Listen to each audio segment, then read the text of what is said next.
of our own travails, there have been so many people who have said, the Israelis could do it, the Israeli soldiers could do this or that. They would know how to handle the enemy. How do they handle the enemy? What do the Americans think that the Israelis do when they handle the enemy? There is an occupation of territories, and I'm always on the side of the humbled. But I'm a traumatized person. For the reasons that you mentioned yourself, I'm traumatized. I cannot believe that the Israeli occupier is just another occupier. Impossible. But when you say that you're always on the side of the humble, do you mean on the side of the weak? On the side of the defeated, of the victim. Wouldn't then, if someone were watching us today, and Elie Wiesel says he is on the side of the defeated, the victim, say, I can admire, I can embrace this man for the beauty in him, for his feelings, but I must turn, for all many practical reasons, to another philosophy, to survive. I'm also for survival. You did survive. Not only I did, personally, it doesn't really matter why I survived, I don't know. I didn't do anything for that. I swear to you. I was too young, I was too weak. I didn't know why. I was never a man of initiative. I survived by chance. But because I survived by chance, I have to give a meaning to my survival. That's really what I believe in. I don't think I should speak about a miracle, because there was no miracle. If God performed a miracle in saving some, that means he refused to perform miracles in condemning the others. I don't go for that.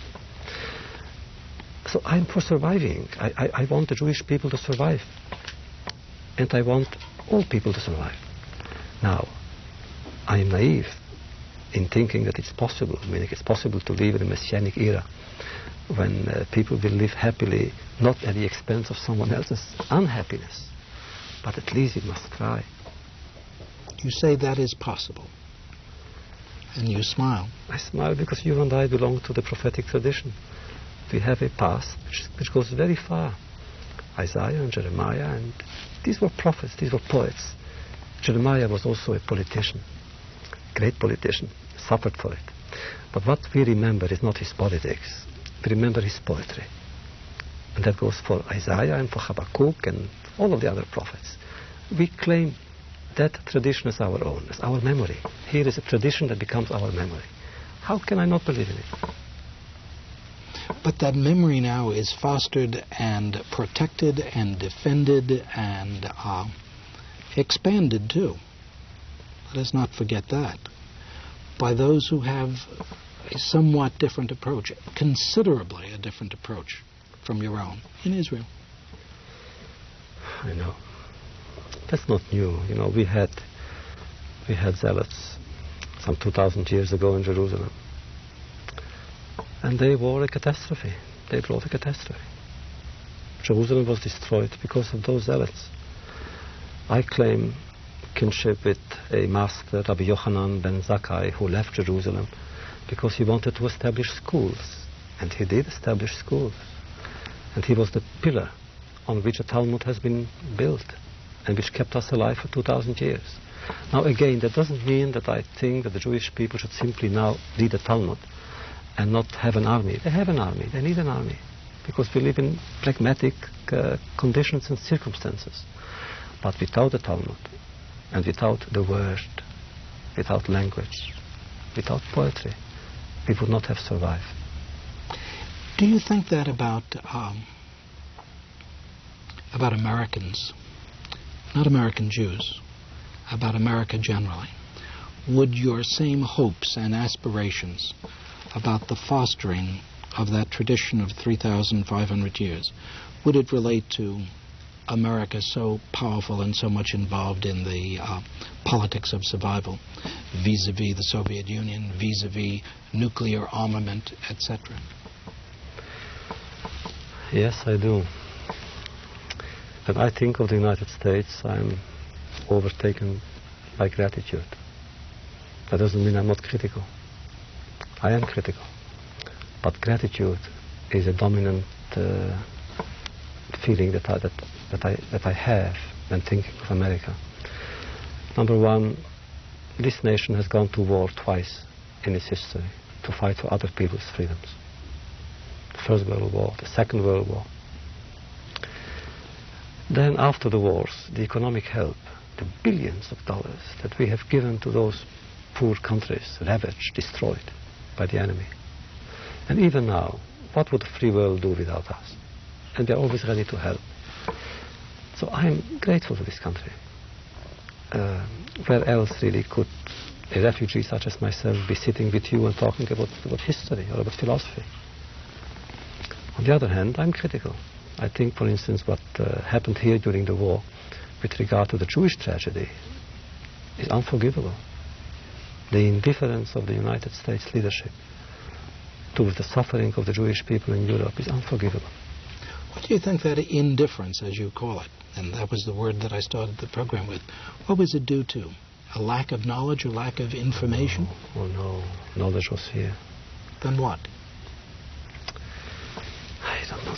People who were here tell me that there was so much anti-Semitism then that somehow Roosevelt had to take it into account. He was afraid of acting too far in order not to antagonize the electorate.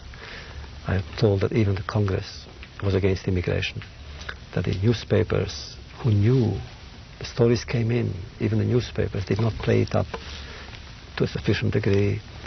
But all these reasons are practical reasons, and I do not accept them.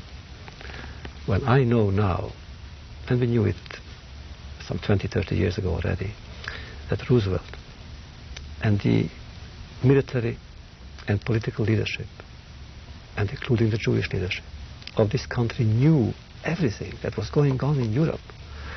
In America, they knew about Auschwitz in 1942.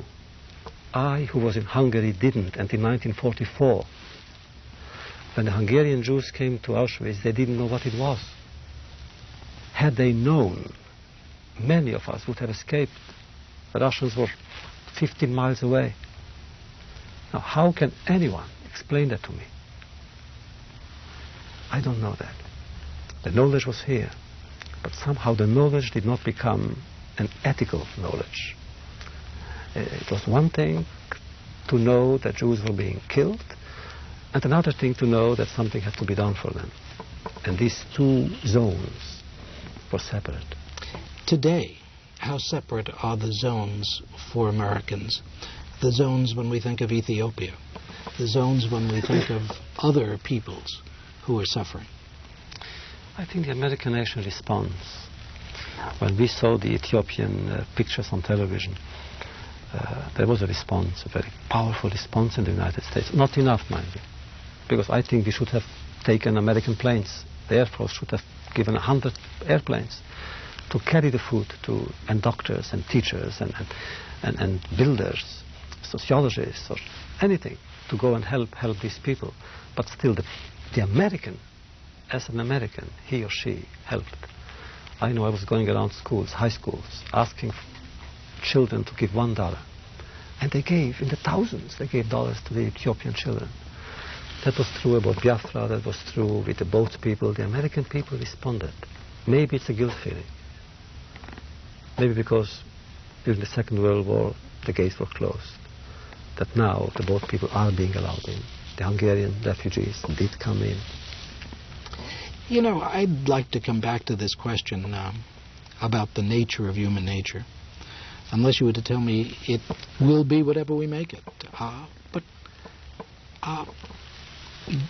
given an absence of those who raise our consciousness, given simply a feat before us, whether it is the destruction of the Jews, whether it is Auschwitz, Buchenwald, whether it is what we heard during the war and before about what was happening, without prodding, what do you think you and I and most of the rest of us would do without the training, without the ethical training?